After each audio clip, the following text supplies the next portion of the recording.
Mike Radich here, and I'm now joined on the phone by CES MMA Featherweight, Lenny Wheeler. Lenny, how are you? Hey, I'm good. How are you, Mike? Doing good. Thanks for asking. Lenny, you recently picked up a win back on August 14th. You defeated Matt Bessette via first-round KO at CES MMA 30. Overall, how pleased were you with your performance in the fight? Yeah, I was pretty pleased. He hit me with a couple good things at the beginning of the fight that I thought that I kind of knew that he was going to throw, and he got me anyway. So I was kind of upset about that, but everything else was pretty good. It was a little faster than I wanted it to be, but that was okay as well. You definitely lived up to your nickname. Your nickname is the Show Stealer, and you did steal the show. I can't really remember any fights from that night except your fight. Your fight really stood out to me, and you went in there and you did what you do. You went in there and you finished your opponent quickly and violently, because all your fights pretty much end the same way, with you getting your hand raised after a quick first-round finish. Do you ever have a game plan going into your fights? Yeah, I usually make a game plan or certain combinations that I think the guy will be open to. I usually like to stand most of my fights, but yeah, the quick fights, I don't know. I don't think that the guys at 145 can really deal with my power. Do you watch a lot of film of your opponents? If there is, like Bissett had a lot of film, so I was able to watch a lot. And as much as he was, a really tough opponent, I just think a lot of people didn't expose some of the things that he did wrong a lot. So I thought I could catch him. Because your fights end so quickly, all your fights except for one fight ended in the second round. But besides that, all your fights have ended quickly and in the first round. Do you ever listen to your corner in the fight? Because these fights only go one round, are you able to hear your corner when you're fighting? And do you listen to your corner in your fights? Yeah, of course. I heard my corner. I heard my corner in the first couple exchanges of that fight, and usually I just hear them telling me to pick my shots and take my time and breathe and stuff like that, because it's like I'm one of those guys. It's not hard to get me pumped up for a fight, I close that cage, I'm ready to go usually. So I just usually like them telling me pick your shots, breathe, don't get into much of a brawl. I'm from a small town. We just like to fight, Mm-hmm. So when I get hit, I just brings out the fight in me. When you were playing this fight in your head, how close was it to what actually took place back on August 14th? When you were visualizing this fight, did it match up with what the result was? Some things, yeah. I thought I was going to end up catching him with a head kick and knocking him out. That's what I thought. I was pretty certain I was, actually, because he drops his hands a lot and slips kind of like a boxer, which is really good, and it's very technical in the way he does it, but it also leaves him open for head kicks. So I really thought I was going to land a head kick. I knew I was going to hurt him if we got into a clinch position with knees, because I spent a lot of time in Thailand. After the fight, when you were doing the post-fight interview with Pat Miletich, you said that you wanted to get a first-round knockout. You wanted to finish him in under a minute. Just curious, deep down inside, and be honest, did you think you were going to be able to finish Matt Bessette in the way you did? Because Matt Bessette is a very good fighter. He's fought in Bellator many, many times. He's put on a lot of great performances, and he's never been finished the way that you finished him. No one's ever done that to him. So I'm just curious, going into the fight, did you think you were going to be able to finish him the way you did? Obviously, every fighter wants a quick finish, and every fighter wants to get a stoppage in the first round. But when you looked at this fight going into it, deep down inside, honestly, did you think that you were going to be able to finish him the way you did? Yeah, well, I didn't. I knew if I was able to land the strikes that I was planning on and the combos that I was working on, I would put them away, because I have a lot of power for this division. I'm a tall, muscular guy for this division. But yeah, I thought, if anybody's going to take me to the third round, it's going to be this guy. But I thought at the same time, all I have to do is touch him, and I think I can put him to sleep. Also, after the fight, you told Pat Miletich that CES MMA treated you better than any promotion that you had ever fought for during your career. I'm just curious, could you expand on that? Why did you say that CES MMA treated you better than any promotion you fought for? Is it that CES just went above and beyond what you had expected? They just treated you like gold? Or was it because all the other promotions have just treated you completely like crap and CES MMA just treated you normal, and compared to what you had in your previous fights and who you fought for in the past, CES MMA just did better than them? Could you expand on what you meant when you said CES MMA treated you better than anyone else? Oh yeah, for sure. No, they treated me great. Like, I'm the out-of-town guy. They picked me up. They drove me around. Like, anytime I called him, I felt like I was actually being kind of burdened to him. I went down to the mall and got dropped off, and he came and picked me up at like 10 at night and took me home. And they just really good hospitality, and like they just made me feel like I didn't never felt like I couldn't get anything. You know what I mean? If I needed something to cut weight or something to rehydrate or something, he would pick it up for me or take me there right away. And I just got along with Pat Sullivan very well. So yeah, I felt like I was at home. Do you have a multiple fight deal with CES MMA, or was this just a one-off? It was just a one-off. We were talking about like fighting again, but I have a lot of people messaging me after that fight and a lot of options actually. So I don't know what I'm going to do right now. But I would love to go down again and spend more time in Rhode Island actually, because it was a really cool place. This fight back on August 14th was nothing new for you. You usually fight in people's backyards. You're usually fighting in enemy territory, so it's nothing new for you. And you said in the post-fight interview that you were going into enemy territory and you were okay with being the bad guy. But I'm just curious, after the fight and after you finished the local guy very, very quickly, very impressive performance, after the fight, how did the people of Rhode Island treat you?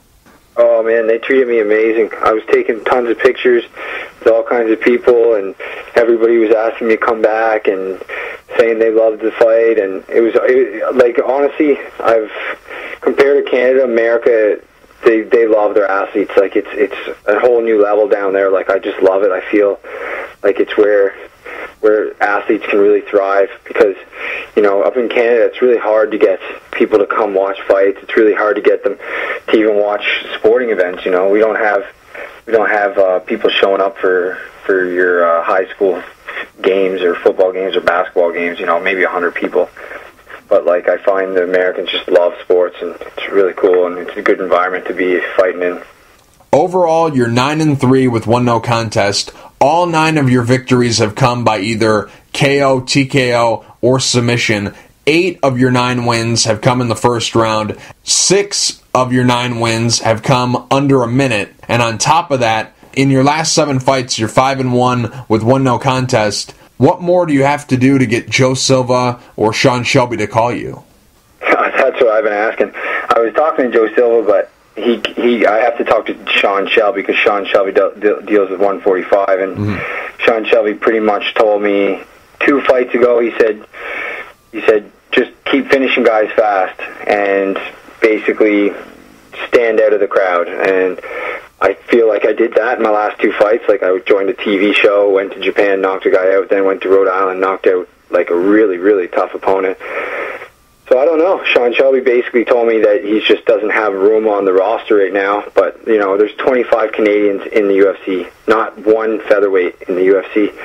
And I think it's time, and I think I'd be like a good person for them to bring in. But, it's up to them. Right.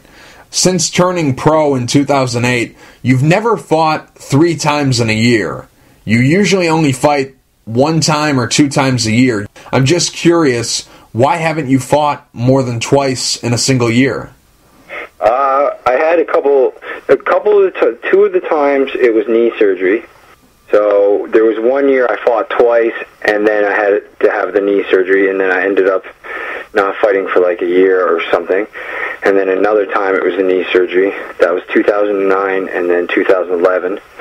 And then every other Every other time was Thailand. Like, I would come home, I would take a fight, I would go to Thailand for 6 months, look for fights there.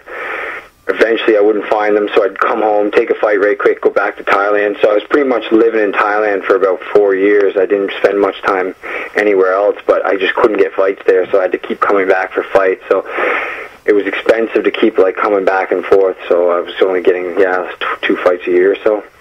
Are you going to go back to Thailand? I don't know. The guy from Thailand is asking me to come back, but right now I need to, I just really want to try and make a run for this UFC thing, and I know if I go to Thailand, I'll be, looking for fights and maybe not fighting, and then maybe 6 months down the road have to come back here and fight, and it's just easier when I'm here. Where do you train at when you're at home? I train at Wolfront MMA in Charlottetown, Prince Edward Island. And just curious, originally, when you first went to Thailand, what led you there? Did you have people you knew over there? Did someone recruit you to go to Thailand? How did that all come together? I was training Thai I came from a boxing background. I went to Edmonton because my city didn't have much for training, so I went to Edmonton and I started training Muay Thai under Frank Lee's. And just like a lot of those guys were like going to Thailand, and they're like, oh yeah, you can go, and it's so cheap. So I started looking into it, and I saw that Tiger Muay Thai was there, and they had an MMA program, and I was like, okay. So I looked into it and found out that it was cheaper to live there than here. So I just took off by myself, went there, and stayed for about 6 months alone, and then I just kept going back. Lenny, we'll end on this. It's a little segment I like to call Really Random. That's where I ask you a random question and you give me the real answer. Some of these questions are custom made just for you, and some of these questions are random ones that I ask all the people I interview. So here we go. First question, superpower you'd love to have. Superpower I'd love to, I don't know, maybe like a way to have infinity amount of money. That would be good. I'd love that superpower as well. That'd be good. Favorite movie? Favorite movie? I would have to say probably Scarface. Movie you've seen the most times? Probably Batman Begins. Favorite TV show all time? So it can be a show that's currently on the air or no longer on the air. Oh, Seinfeld. Who's your celebrity crush? There's a lot. Celebrity crush. Mila Kunis. Who gave you the nickname the Show Stealer? My friend Yvonne Lepke.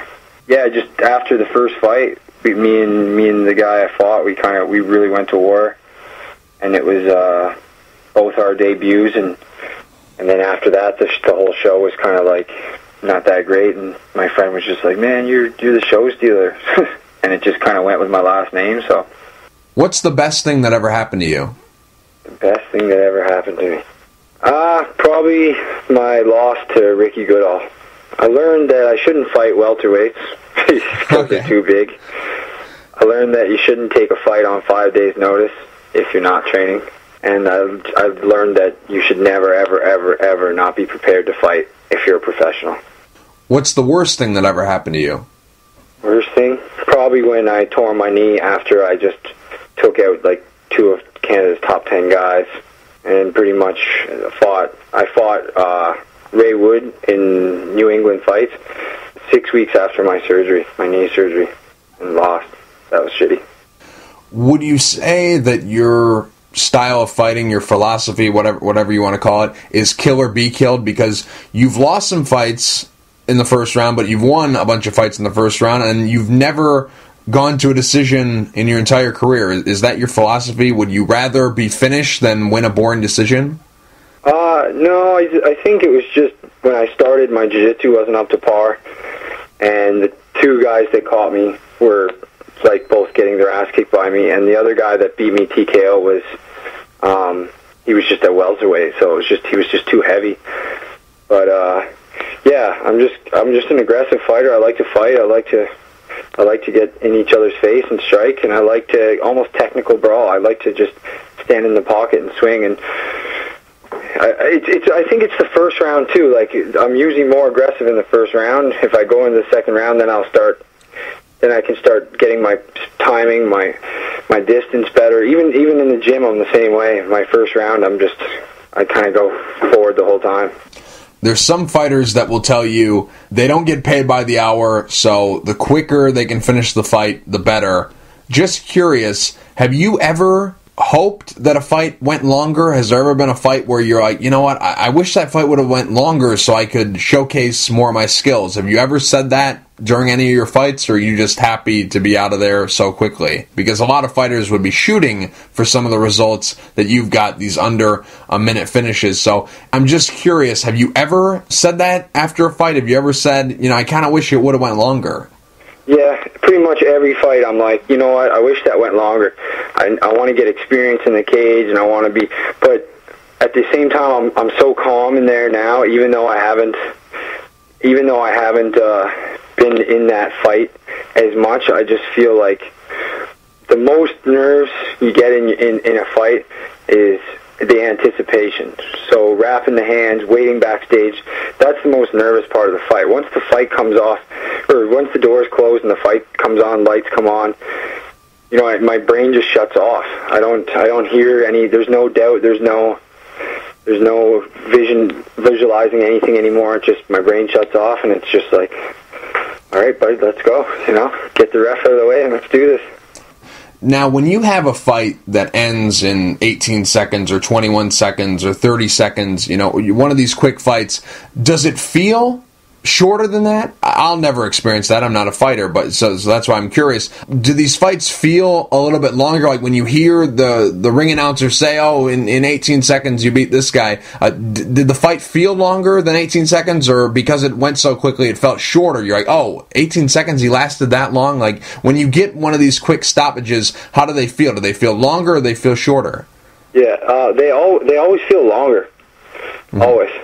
Yeah, when the 18-second one, I was like, I remember after, I didn't hear them say what it was. I don't even know if they did, and I was like, I thought it was around 40 seconds or something like that. And then Beset, I thought it was around a minute and a half. Yeah, it's weird. I don't know. I think it's because everything kind of slows down or whatever when I'm fighting, but... What's your pet peeve? People being, like, negative or, like very weak-minded around me, I don't like. Now, since you just fought, what are you eating right now? Are you still keeping up with a clean diet, or are you indulging in some goodies? I eat a clean diet, but I still indulge a lot more than I probably should. Ice cream's my killer, but I think I'm fighting again October 3rd, and like just an hour away from my hometown, so I'm kind of like already back to getting it ready. Time period you'd like to go back and visit, and why? Probably the first time I went to Thailand, because I just took it too seriously. Like, I went to Thailand. The first year I was in Thailand, I never saw one island. I just was there training like it was the last day of my life every day. And I'm glad I did that, but I'm also wish that I got to see a little more. Person you look up to the most? My mom, for sure. She brought me here, and she took care of me for a while, so. Real nice lady, too. Yeah, she is. Yeah. Great lady. Talked to her a little bit before we got on here. Really nice lady. Yeah, you're saying. What do you worry about? What's something that keeps you up at night? Worry? I don't know. Like, as you know, fighting is, there's not a lot of money in it, right? Like, we'll train 8 weeks, you know, no job, work out twice a day, have spent all my money on gym memberships, supplements, trainers, nutritionists, you know what I mean, just for $2,000-$3,000. So probably money's the biggest worry for me, but I try not to let it get me down ever, but yeah, that's the only thing I really worry about. Currently, do you work another job, whether it's full-time, part-time, odd jobs, or are you just still full-time fighting? I do. I teach like privates and martial arts. So like kind of kickboxing, taekwondo, karate style, whatever they really want. And I'm starting a kids program here in my hometown, so I'm going to be teaching kids 8 to 13 or something like that. So that's going to be pretty cool. What's your favorite band or solo artist? Oh man, for me, like stuff stuff like that always changes. But I do, like, when I want to get in the ring and just work my footwork and shadow box for hours, I'd have to say I have to put on some Michael Jackson. Any particular song? PYT and Okay. Eat It, Smooth Criminal, all the good stuff. Oh, okay. Just curious, did you ever see Anderson Silva's Michael Jackson Pride entrance? Of course. I was like telling my friends one time that I was like going to do that, and they're like, "Man, you got to, like, Anderson Silva did that." And then they showed me, and I was like, "Damn, now I can't do it." What's your hidden talent? I don't know. It's just martial arts. I think that I have a lot of hidden talents in my fighting that no one's seen yet. And, I can't wait to show it. But I need someone that's able to deal with my power first. Nice. I like that answer. Hidden talent in the sport because your fights go by so quick. That's great. I love it. But that's all I do.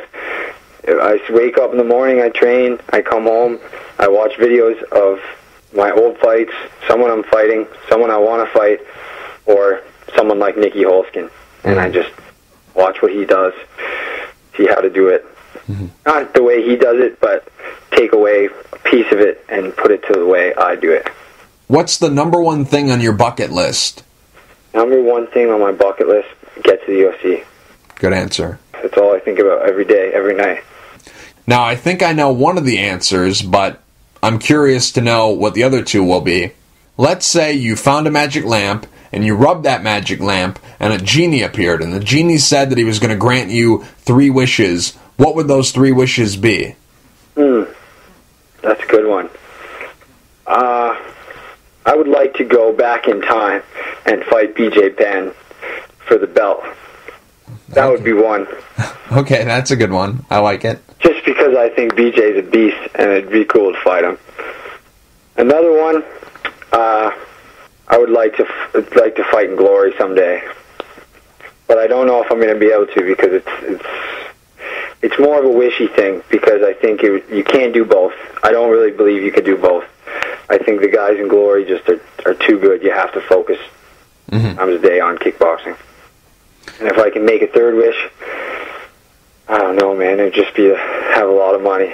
Yeah. Take care of my family and everybody else that I love. That's what I thought we were going to get. I thought I was you went with BJ Penn for the number 1, Glory for the number 2. I'm like, where's the money? He said that earlier. Where's the money? So that's. I just sometimes I don't want to be given the money. I want to be given the chance to earn it. Nice. I like that. If you could change one thing about the world, what would you change and why? I would slow down this technology, man. Like, I just got an iPhone now for the first time. I still don't know how to use the thing. I don't know, man. I can't do all this technology stuff. I still have an iPad, Yeah. I think it's bad. Like, the kids that are growing up in this technology day, like, they have cell phones and iPads when they're kids, and even like I have like some family members, cousins, and they just play on those all the time. They're so out of shape. They're like 18 years old. You couldn't take them down to the park and throw a ball. They'd be out of shape. Right. I just think it's like it's really bad for everybody. It's and I don't want it to be gone because it's a great way. Like, it's the only way I could communicate with all the people that are in Thailand and Malaysia and all these people that I met over the years and traveling. And it's a great way to communicate with them, but people just overuse it. And I think one of the most important things you could do in life is to get to know your mind and get to know your body. And people just aren't doing that anymore, and then it's causing a lot of mental health and physical ailments, and it's no good. Lenny, real quick before I let you go, do you have any sponsors you'd like to thank, and is there anything you'd like to say to the fans?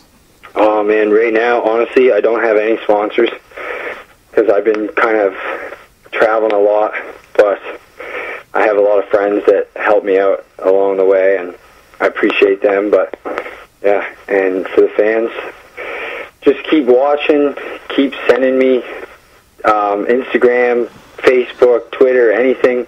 Hashtag Dana White, hashtag UFC. I know they're hiding those featherweights for me. I'll get at them soon. Lenny, thank you for taking the time to talk. I really appreciate it. Thank you.